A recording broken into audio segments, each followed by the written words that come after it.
In the heart of a land ruled by the seasons, life follows a different rhythm.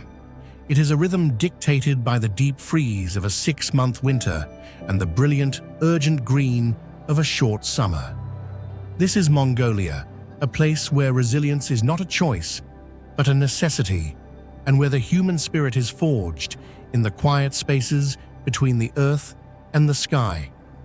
This is the story of that spirit, of the families who draw their warmth from a single fire, their purpose from the ancient patterns of nomadic life, and their identity from one of the most challenging and beautiful landscapes on the planet.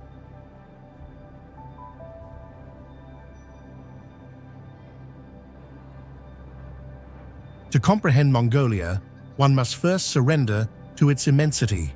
Spanning over 1.5 million square kilometers, it is a country of staggering scale, a territory larger than Great Britain, France, Germany, and Italy combined.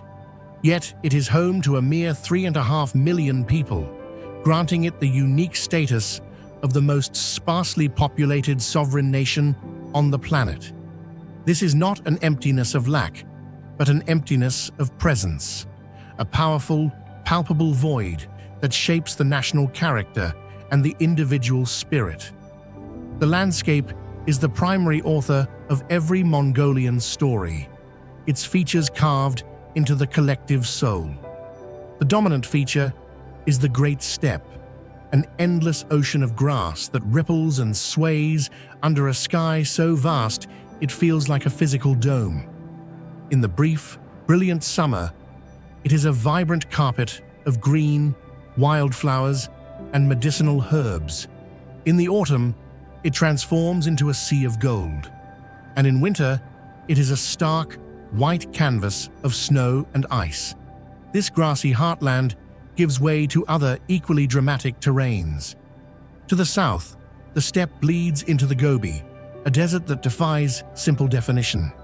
It is a world of shifting sand dunes that sing in the wind, but also of vast, stony plains, sun-baked clay, and surprisingly resilient vegetation like the saxaul tree.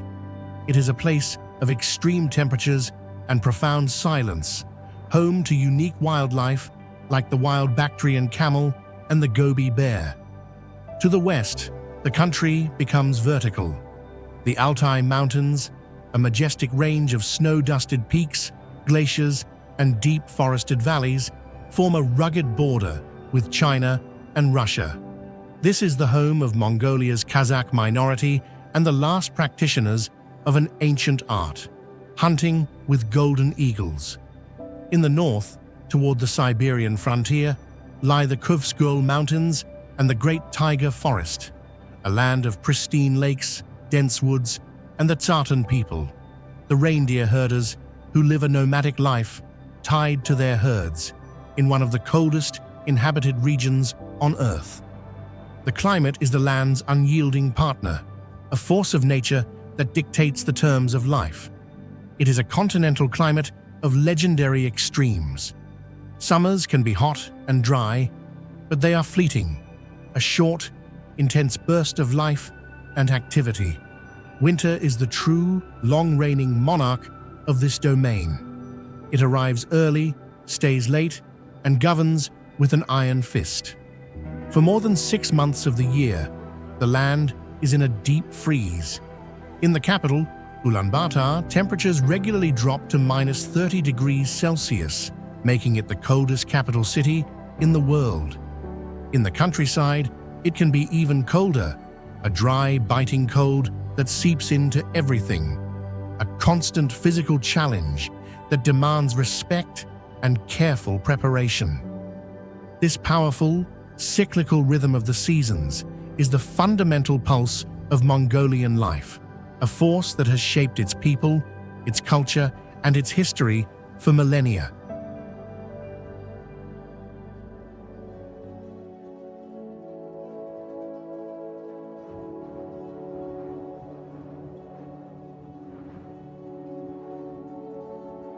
The response to this immense and demanding landscape has, for thousands of years, been a life of elegant motion, nomadic pastoralism. This is not a life of random wandering, but a highly strategic and sustainable system of land use, a cyclical migration between seasonal pastures that allows the grasslands to recover and ensures the health of the herds. The day for a herding family begins not with an alarm clock, but with the soft lowing of their animals in the pre-dawn light. The livestock are the center of their universe. They are the family's source of food, fuel, clothing, and income. Their well-being is the primary focus of every waking hour. The morning's first task is milking. The women, their movements efficient and practiced, milk the cows, yaks, or goats, securing the day's supply of a vital staple. This milk will be consumed fresh, churned into butter, or set to ferment into various forms of yogurt and cheese. As the sun clears the horizon, the men prepare to move the herds. This is a task that requires more than just physical stamina. It demands a deep, intuitive understanding of the land. A herder must be a navigator, a veterinarian, and a meteorologist. They read the subtle signs of the environment, the direction of the wind, the color of the grass, the behavior of the birds, to decide where to lead their animals for the best grazing. They must be vigilant, constantly scanning the horizon for the threat of wolves, which still roam these open spaces. Community in this sparsely populated world is a lifeline. It is not defined by shared fences, but by shared vulnerability. Families establish their camps in loose clusters, often within sight of a neighbor, but far enough to ensure adequate pasture for their respective herds. This network of scattered households is bound by a powerful, unwritten code of mutual obligation. Help is given without being asked, and hospitality is the highest virtue. The arrival of a visitor at a GR is an important event. The traveler is immediately invited inside, offered the seat of honor, and presented with a bowl of hot, salty milk tea. Questions about the health of their family and their herds are exchanged before any other business is discussed. This ritual of welcome is a cornerstone of the culture, a way of weaving a web of human connection across the vast, empty spaces. The small rural towns, or sooms, serve as anchors in this sea of grass. They are modest administrative and commercial hubs, often consisting of a few government buildings, a school, a clinic, and a handful of shops. For the nomadic families, the soom is a vital link to the outside world, a place to trade their wool and cashmere, buy essential supplies like flour and rice, and connect with relatives.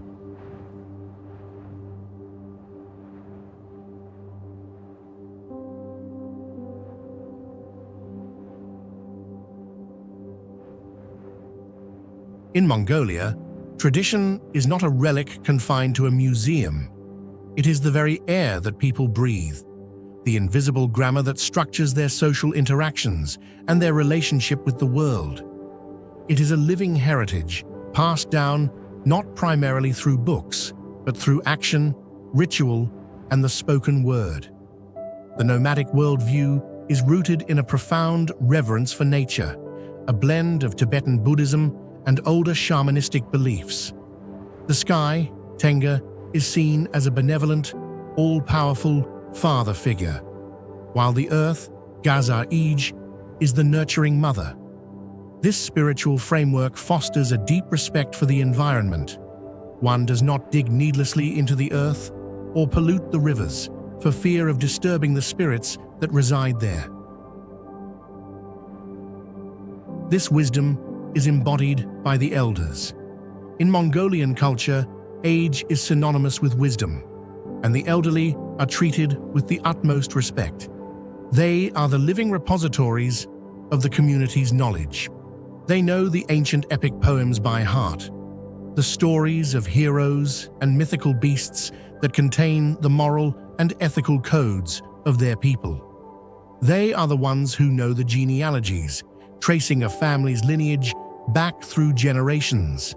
They hold the practical knowledge essential for survival: which plants are medicinal, how to predict a harsh winter from the behavior of insects in the autumn, and the proper rituals for honoring the spirits of the land.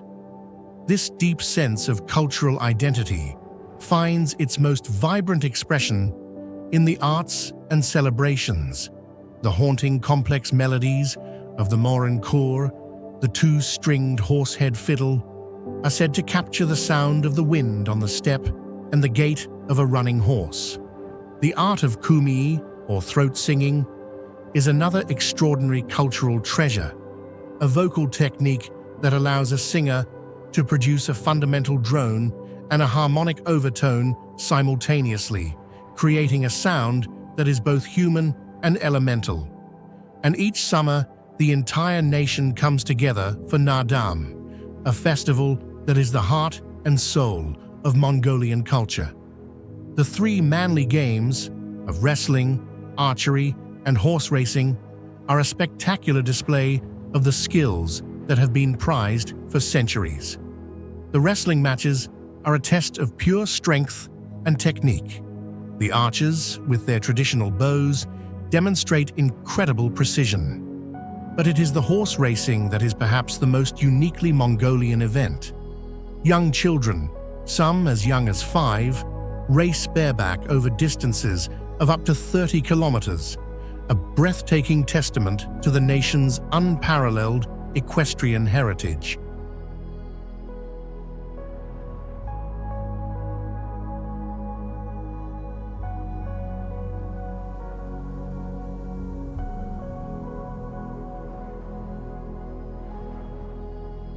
The traditional economy of Mongolia is a pastoral economy, a system that for centuries has been self-sufficient and sustainable. Work is dictated by the seasons and the life cycle of the animals. Spring is the season of birth and renewal. The herds swell with newborn lambs and kids, a time of joy but also of intense work, as the young animals are vulnerable and require constant care. It is also the time of the harvest. The thick wool is shorn from the sheep, and the precious cashmere is carefully combed from the goats. This short, labor-intensive period is crucial, as the income from the sale of these fibers must sustain the family for the entire year. The price of cashmere on the international market, a factor completely outside their control, can determine a family's fortune. Summer is a time of fattening the herds on the rich grasslands and of producing the dairy products that will be preserved for winter. Autumn is a time of preparation, of moving to the winter pastures and selecting the animals that will be slaughtered for meat. This is the rhythm of work that has defined life here for generations. But in the 21st century, a new and powerful economic force has emerged, one that is dramatically reshaping the nation: mining. Mongolia is a treasure house of mineral wealth.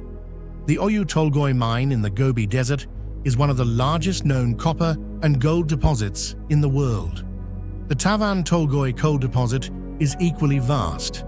This mineral boom has fueled an economic transformation, driving rapid growth and modernization, particularly in the capital.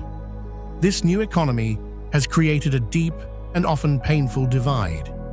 For some, the mines offer a path out of the poverty and uncertainty of herding life. They provide jobs with regular salaries, allowing people to build modern houses and send their children to better schools. But this new wealth has come at a significant environmental and social cost. The mines are incredibly water-intensive, drawing down the water table in an already arid region and creating conflict with herders who depend on the same scarce water sources for their animals. The influx of foreign workers and the creation of mining towns have disrupted traditional social structures. For many herders, the mine is a source of deep anxiety, a symbol of a future where their way of life may no longer be viable. A future where the sacred land is being dug up and shipped away for profit.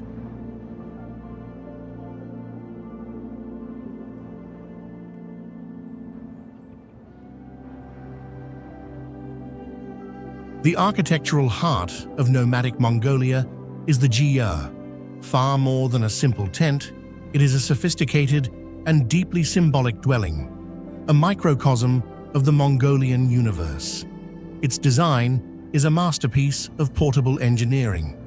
The foundation is the collapsible lattice wall, the khana, which can be expanded to create a larger home or contracted for a smaller one.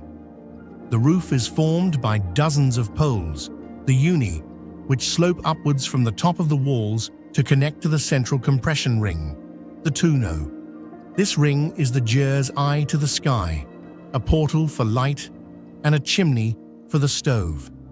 The entire structure is given its strength and stability by a series of tension bands made from woven horsehair. This wooden skeleton is then covered by layers of thick, oiled felt, which provides extraordinary insulation, keeping the home cool in the summer and, most importantly, warm in the brutal cold of winter. Life within the gers is lived in a single, circular space, but it is a space that is highly ordered by tradition and symbolism. The door always faces south, away from the prevailing northerly winds. The space directly opposite the door, the northern side, is the koimor, the most sacred part of the home. This is where the family altar is placed, with Buddhist imagery, family photographs, and other treasured items. It is also the seat of honor for guests and the family patriarch. The western side of the gers is considered the male domain, where the man's saddle, bridle, airag-making equipment, and tools are kept. The eastern side is the female domain, the location of the kitchen, cooking utensils, and water containers. The stove stands at the absolute center, the fiery heart of the home, the source of warmth, food, and family togetherness. This clear, symbolic division of space creates a sense of order and harmony. Family life is intensely communal. Children are raised not just by their parents, but by a whole network of grandparents, aunts, and uncles. They grow up with a remarkable degree of freedom and responsibility. Their playground is the endless steppe, their first playmates the lambs and calves. They learn to ride a horse with the same natural ease that a child elsewhere learns to ride a bicycle, developing a confidence and physical competence that is astonishing. From a young age, they are given meaningful chores, contributing to the essential work of the household. This upbringing instills in them a deep sense of self-reliance, resilience, and an unwavering commitment to the family unit.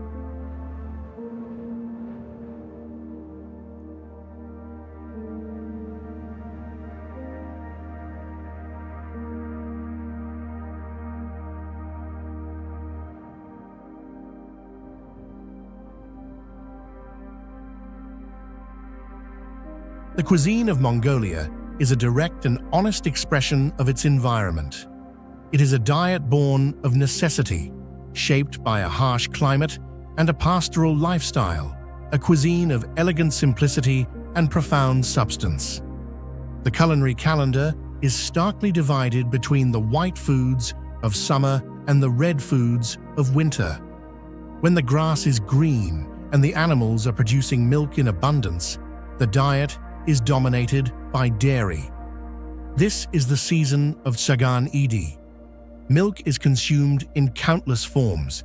It is boiled and skimmed to produce urum, a thick, delicious clotted cream. It is cultured into various types of yogurt. It is pressed and dried into arul, rock-hard blocks of curd that can be stored for months and gnawed on as a nutritious snack.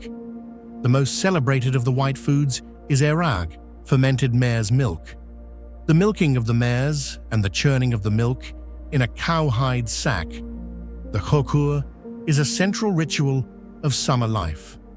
The resulting beverage is tangy, effervescent, and mildly alcoholic, a refreshing and nourishing drink that is the centerpiece of any summer celebration. As the days shorten and the cold sets in, the diet shifts dramatically to ulanidi, the red foods. This is the season of meat. In the late autumn, a family will slaughter a number of sheep and perhaps a larger animal like a cow to see them through the winter. The meat is preserved in the most efficient way possible. It is simply left to freeze in the natural sub-zero temperatures. This frozen meat is the foundation of the winter diet.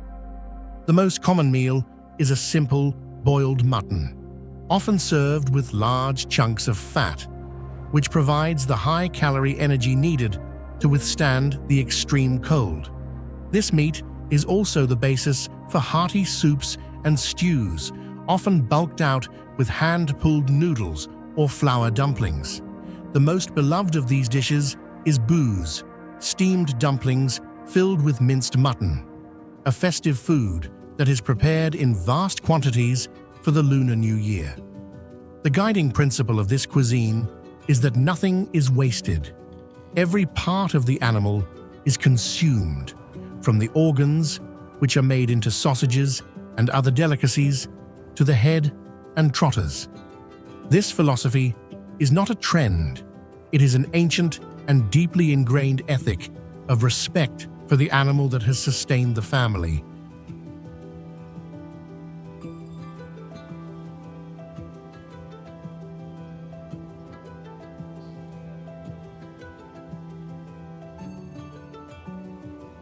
The relationship between the Mongolian people and the natural world is one of profound intimacy and unsentimental respect.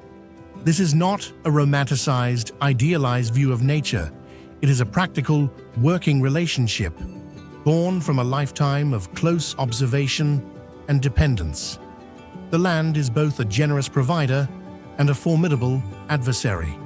The herder must be in constant dialogue with the environment, reading its subtle language to ensure the survival of their family and their herd. They know that the sudden appearance of a certain type of cloud on the horizon can signal a dangerous hailstorm, or that the unusual agitation of their sheep can mean a wolf is near. This is a knowledge that is empirical, passed down through generations and refined through personal experience. This deep connection is perhaps most dramatically illustrated by the relationship between the Kazakh hunters of the Altai Mountains and their golden eagles. This is an ancient art, a partnership between human and bird that is built on years of trust and mutual understanding. The hunter captures a young female eagle from the nest, and for the next 7 to 10 years, she becomes a member of his family. He trains her to hunt foxes, rabbits, and even young wolves. The sight of a hunter on horseback, his eagle perched on his arm, silhouetted against the rugged mountains, is one of the most iconic images of Mongolia. It is a powerful symbol of a life lived in true partnership with the wild. The vast open land offers a sense of freedom that is almost intoxicating. It is the freedom to move, to be untethered by fences or property lines. But this freedom is balanced by an ever-present sense of risk. A mechanical failure, a sudden illness, or a simple fall from a horse can become a life-threatening situation when the nearest help is hours or even days away. The landscape is indifferent to human fortune. It rewards skill, preparation, and humility, and it punishes arrogance and carelessness with brutal efficiency.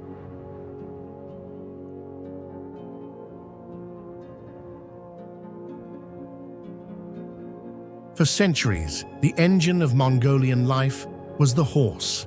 The Mongol Empire was built on the strength and endurance of its cavalry, and the horse remains a potent symbol of national identity and an essential partner in the daily work of herding. A Mongolian herder without a horse is almost unimaginable. They are superb equestrians, learning to ride as toddlers and developing a bond with their animals that is almost telepathic. The horse provides the mobility needed to manage large herds in a vast landscape, able to traverse steep, rocky terrain that is impassable for any vehicle. But the 20th and 21st centuries have introduced a new kind of steed to the steppe, the motorcycle. A cheap, reliable Chinese-made motorcycle has become an essential tool for the modern herder. It is faster than a horse, allowing a herder to cover more ground, to check on distant herds, or to make a quick trip to the Somme for supplies.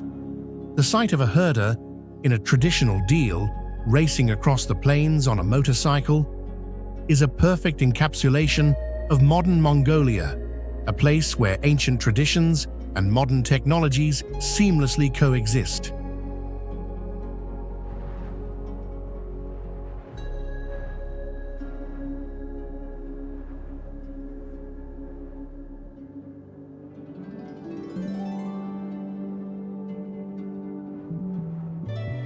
For all its stark beauty, this is a life lived on a knife's edge, and the greatest and most feared challenge is the dzud. The word has no direct equivalent in English.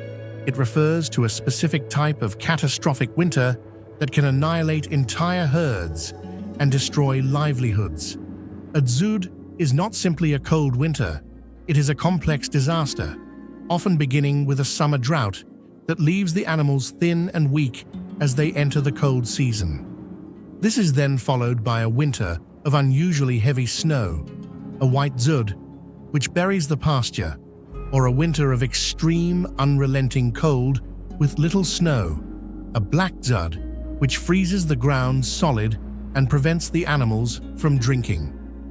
The result is mass starvation and death. A severe dzud can kill millions of livestock, plunging thousands of families into destitution overnight. It is a recurring, devastating blow that underscores the ultimate fragility of the pastoral life.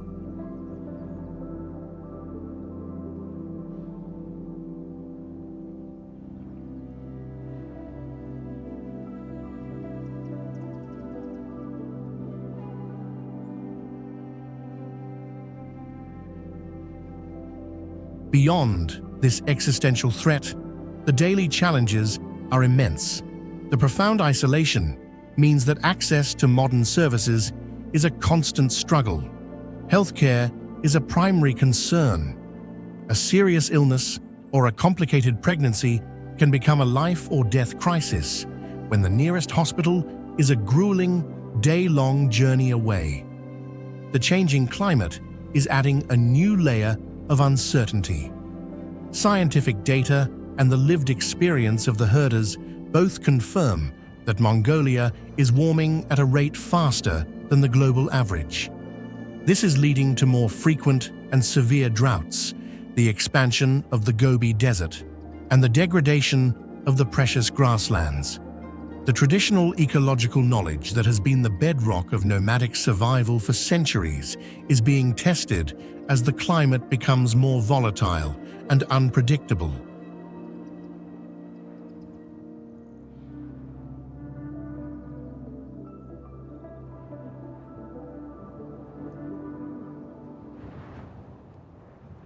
The story of life in Mongolia is ultimately a story of balance between hardship and beauty, isolation and community, ancient tradition and modern reality. It is a testament to the enduring strength of the human spirit in the face of one of the world's most extreme environments. Here, on this vast and silent stage, people live with a quiet grace, their lives woven into the fabric of the land itself. They are the inheritors of a profound wisdom. The true wealth is not measured in what you own, but in the strength of your family, the health of your animals, and your connection to the earth.